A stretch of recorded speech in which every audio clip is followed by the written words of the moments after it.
This is a speaking test of the International English Language Testing System taking place on Thursday, the 29th of September at Medcity International Academy, Kannur.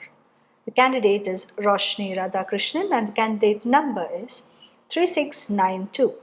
The examiner is Sangeeta Gopi and the examiner number is 4898. The center number is MIA 001. Good afternoon. Good afternoon, ma'am. May I know your full name? I'm Roshni Radhakrishnan. Okay, and how may I address you? You can call me Roshni. Roshni, can I see your ID, please? Sure. Here it is. Right. Right, thank you. Alright, where do you come from? Well, I'm from Kannur. It's a district in the South Indian state of Kerala. And in fact, it's my birthplace. I had spent most of my life here. And I believe it's a beautiful place to grow up. Alright, and do you work or are you a student? Basically, I'm a BTech graduate in information technology. Then after that, I had worked as a teacher for a couple of years. And I've also served as a software developer in an IT firm.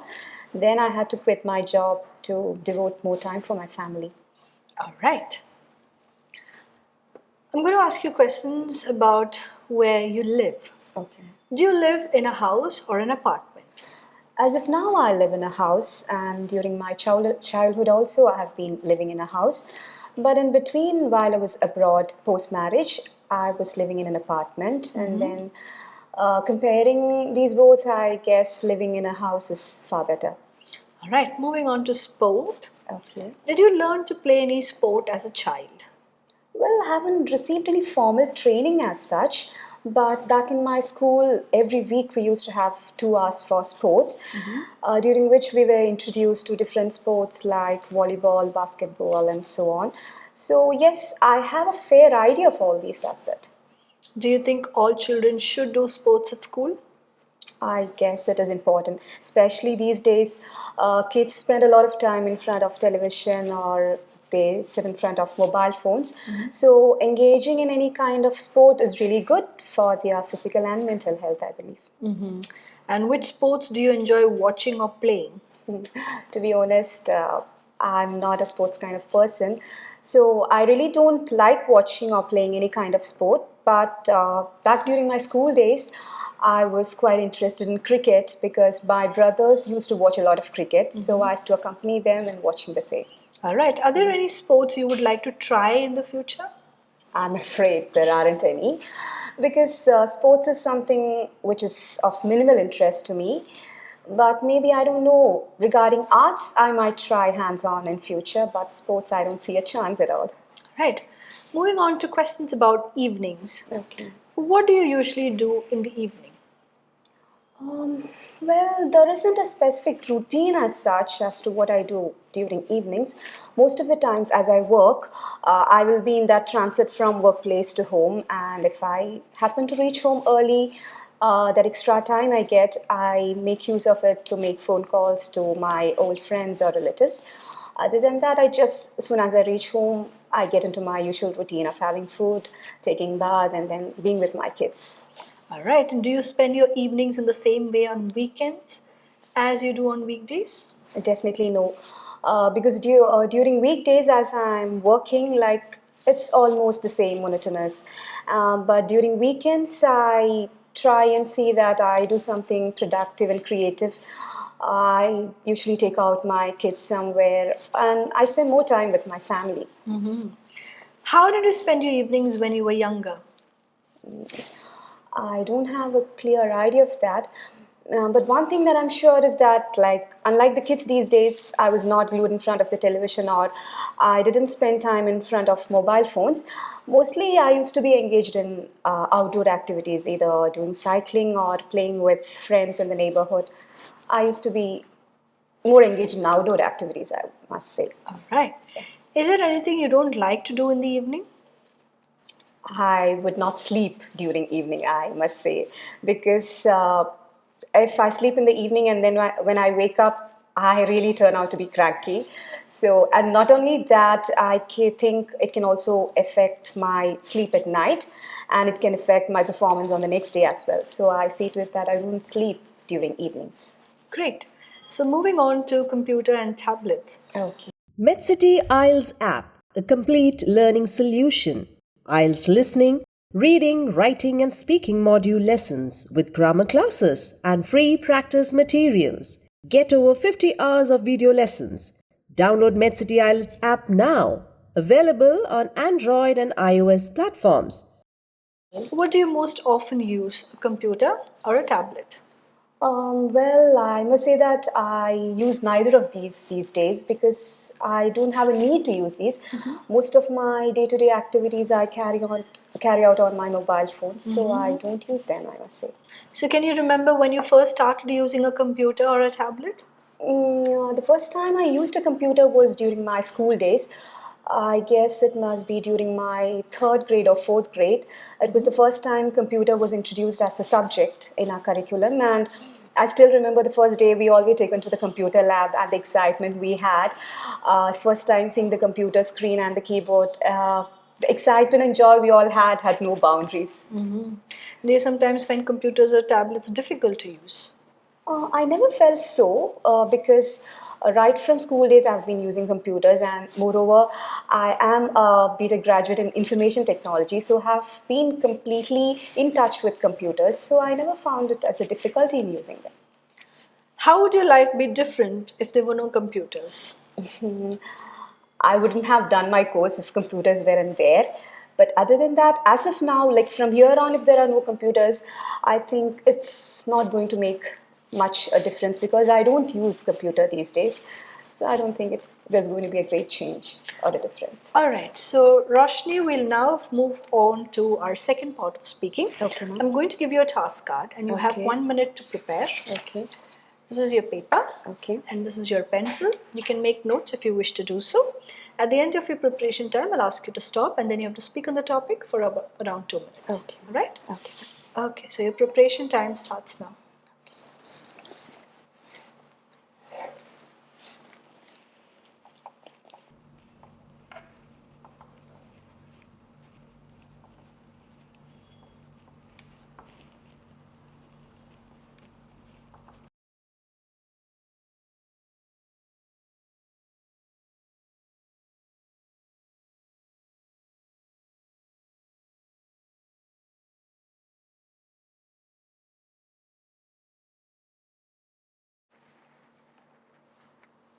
Okay, Roshni, that's the end of your 1 minute time. You now have 2 minutes to speak on the topic. And I want you to speak about a competition you'd like to take part in. Okay. Let me start by saying that I haven't taken part in too many competitions during my school or college days. But as of now, I am in the process of getting ready for a competition which would be happening at my school as part of the alumni meet. Actually, such alumni meets happen yearly, but I had never got a chance to participate in them because I was abroad back then. But this time I'm here, and so I'm interested in participating. And also, I have selected the item. Also, I'm looking forward to participate in a group dance competition. And I guess it's not an easy task for me because all of my friends are scattered at different places, and getting them all together under one roof is quite a task. And I've also committed that I would be leading my team. So I really know that I have a tight road to hoe, but even then, I have chalked out a clear cut plan to put that into effect. So I had formed a WhatsApp group, including the members who had expressed their interest in participating in the competition. And I have decided on a fusion style dance in a contemporary style. The reason why I chose this is because there are a lot of friends who are really good in different genres of dance, and so I want to incorporate all of this in our performance. And one more thing that I'm specific about is regarding our costumes also. That is, I don't want to stick on to this age-old style of costumes for group dances. I'm looking something different. I want to try out something unique which can be adapted to different styles of dance. And also, as a part of rehearsal, what I plan is that I would advise everyone to share their daily practice videos into that WhatsApp group so that we can keep pushing each other. But that is just not enough since it's a group competition. We need to get all under one roof at least once in a week so that we can decide on the placement. Well, Roshni, thank you. That's the end of it. 2 minutes time. Okay. Right, now let's move ahead. We'll go to part 3 of speaking. I'm going to ask you about competitions at work, society, and things like that. All right? Okay. Okay. Can you tell me about popular competitions that ordinary people can take part in? Medcity IELTS app, a complete learning solution. IELTS listening, reading, writing and speaking module lessons with grammar classes and free practice materials. Get over 50 hours of video lessons. Download Medcity IELTS app now. Available on Android and iOS platforms. Well, there are a lot of competitions, in fact, taking place these days, but I think that singing and dancing competitions are evergreen. The one thing is that people enjoy these two art forms very much, and also for the people who are taking part in these competitions, they don't need any extra props for their performance. If they have that interest and talent without even any formal training, they can perform. So I think singing and dancing are the most popular ones. All right. And what kind of people like to take part in competitions? Mm, Here also, I guess there are different categories, I guess. One would be people who are really talented and who genuinely want to take part in a competition to showcase their talent in front of the public. Then there would be another group who are forced to perform because of compulsion. For example, in case of children who go to school, they might be under the pressure of their parents asking them to take part in a competition. And I believe that there is yet another group who just want to be in the limelight and have fun. So there are different kinds of people who would like to take part in competitions. And why are competitions on television, okay, maybe like singing, cooking, becoming popular these days? I think it's the fame and fortune because most of the reality shows these days offer a huge prize money, then they offer apartments and so on. And also, it's a great platform for youngsters who are aspiring to get into movie industry or music industry. They see it as an access to get there, and we can see so many examples around. For example, singers like Sunidhi Chauhan, Shreya Ghoshal, all these finest singers our country have today have been winners of popular reality shows. So this can be inspiring to a lot other people. All right, now moving on to competition at work. Are there any types of jobs where you think it is useful to be competitive? Well, I think competitions are useful in all the sectors. It's not just for the growth or progress of the organization, but for the growth of the individual as well. Uh, if we look around, we can see a mushroom growth of educational institutions, hospitals, IT industries, and I guess all these happen because of the cutthroat competition existing between counterparts. And I feel that it is necessary in all job sectors, but I guess that jobs which are more related to public, like show business or doctors, I mean health professionals, they always need to be a bit more competitive because once they face a failure, people might have a bad impression about them and it might affect their survival as well. And can people learn to be competitive? I guess that quality has to be innate, I believe. But yes, sometimes circumstances can make people to be competent or competitive.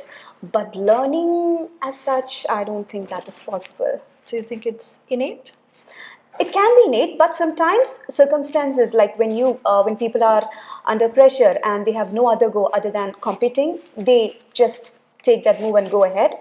But if a person all of a sudden decide that I have to be competitive and I have to outsmart others, I don't think that comes naturally.